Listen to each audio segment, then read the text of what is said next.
ये बताएं कि सलमान और कासिम के चेहरे पे आप मुस्कुराहट देख रहे हैं मुस्तकबिल में उनके वालिद साहब के हवाले से?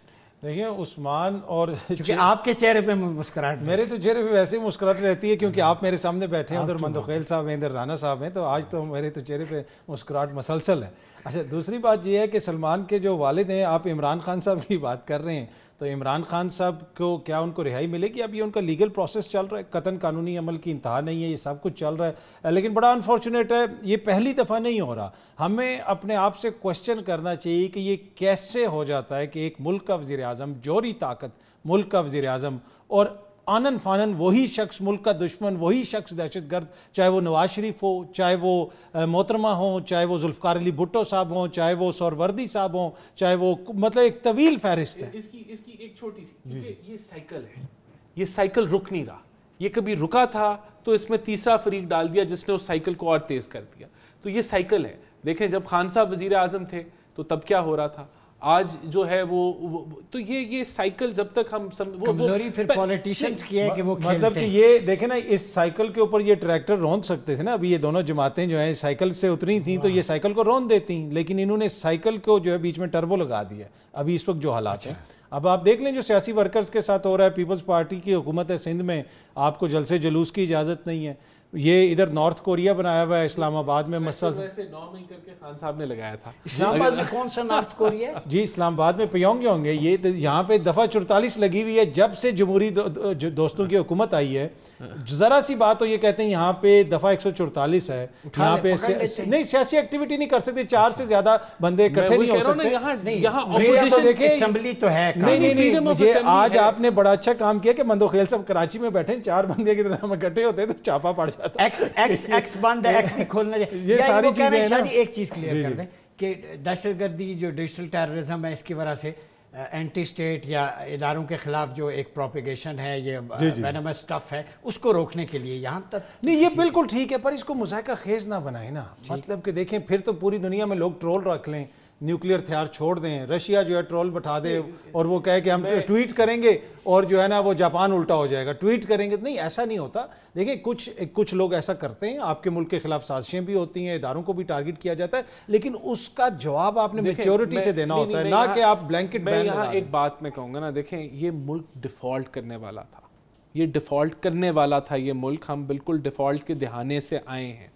अब इस मुल्क में जो पोलराइजेशन की इंतहा है, जो सियासी प्रोपोगेंडा करके जो आग लगाई जाती है, हम आज मैं आपको बड़ा क्लियर बता दूं, हमें लगता है ना ये बजट बड़ा सख्त बन गया, बोझ डल गया।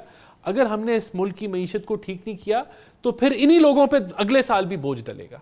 ये हम आखिरी ये हमारे पास बहुत ज़्यादा चांस अपॉर्चुनिटी नहीं मौजूद अब। तो जो अर्जेंसी है मईशत की वो एग्जिस्ट करती है। यकीन दिलाते हैं कुछ बेहतरी आएगी या? देखें, ये हमारा, मैं समझता हूँ ये आखिरी चांस है। अगर हमने अपनी स्ट्रक्चरल रिफॉर्म्स नहीं की, अगर हमने ये टैक्स एवेजन को नहीं रोका, टैक्स बेस नहीं बढ़ाई, तो ये आगे मजीद टैक्स बेस को कहां लेके जाएंगे आप? ये टैक्स रेट को कहां लेके जाएंगे आप? नहीं लेके जा सकते। इनकम भी बढ़ानी तो इनकम बढ़ेगी ना, तो वो कहने का मतलब ये कि ये मैं समझता हूं कि आज अगर आप अखराजात कम करें, नहीं, पॉलिटिकल इंस्टेबिलिटी इस वक्त जो लोग करना चाह रहे हैं इस माशी हालात में, देखिए लोग थक चुके हैं इस मुल्क को कर्जा देने। सर देखें कैसी जमहूरियत है। इस मुल्क में वजीर आला का भी खुफिया फंड है, इस मुल्क में वजीर आजम का भी खुफिया फंड है। पहले वो तो खत्म करें ना। किसी जमहूरी मुआशरे में ये हो सकता है कि ये कॉन्सेप्ट, हम वजारतें खत्म करने जा रहे हैं, हम अदारे खत्म करने जा रहे हैं। इंशाल्लाह इस साल में आपको ये सब कुछ होता नजर आएगा। नहीं, ये जो टैक्स लगा हुआ है, आम आदमी दे दे के पागल हो गया। 200 से ऊपर यूनिट का बिजली का बिल, वो क्या करेगा? किचन चलाएगा, बिल देगा, बच्चे पढ़ाएगा, किराया देगा। मंदोखेल साहब का देखें, बात ये है, आपको पता है 200 यूनिट के ऊपर सब्सिडी कितनी है? 700 से 800 अरब की सब्सिडी। अब मुझे बताएं, मेरा दिल नहीं करता कि हम इसको 400 यूनिट पे सब्सिडी कर दें। पैसा कहां से आएगा?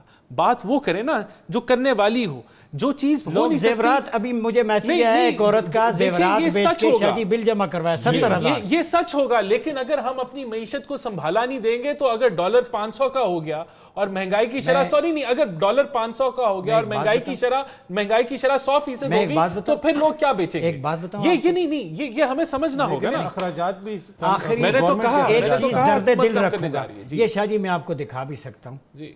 मैं एक बंदे से मिला, खातून थी, दो शाह जी, वो खून की बोतल बेच रहे थे। तो मैं खून बेच के रोटी खरीद लाया हूँ, फकीह शहर बताए हलाल है कि नहीं। राना अफजल साहब, बात ऑर्गन्स और खून बेचने तक आ गई है, पेट पूजा, बच्चों का पेट नाक है कि आज हमारी ये पिंडी की बात बता रहा हूं, रावलपिंडी, इस्लामाबाद के, बात है, मैं इसको रद्द नहीं करता। इस्लामाबाद के जिस सेक्टरों में इधर हम हैं, अभी इधर जाके खड़े हो जाएं, हर 5 मिनट के बाद अगर एक काफिला ना गुजरा जिसमें आगे भी एक सरकारी गाड़ी, पीछे 3 पुलिस वाली, उन गाड़ियों में पेट्रोल नहीं जलता, वही खून जलता है उन बच्चों का जो बेच के लोग रोटी खा रहे हैं। तो जब तक अपने अखराजात कम नहीं करेंगे, इतने इतने बड़े महल, खान साहब ने भी कहा था कि मैं गवर्नर हाउस की दीवारें गिरा दूंगा, क्या गिराई आपने गवर्नर हाउस की दीवारें? मैं आपको दावा करता हूं कि हम वजारतें भी कम करेंगे, हम अदारे भी बंद करेंगे। आप ये बात कह रहे हैं? मैं दावा कर रहा हूं हम प्राइवेटाइज भी करेंगे। PIA प्राइवेटाइज होने जा रही है। 825 अरब का जिस खून की ये बात करें ना, 825 अरब उसने जाया किया। इंशाल्लाह ये हम बेहतरी की तरफ मुल्क लेके जाएंगे।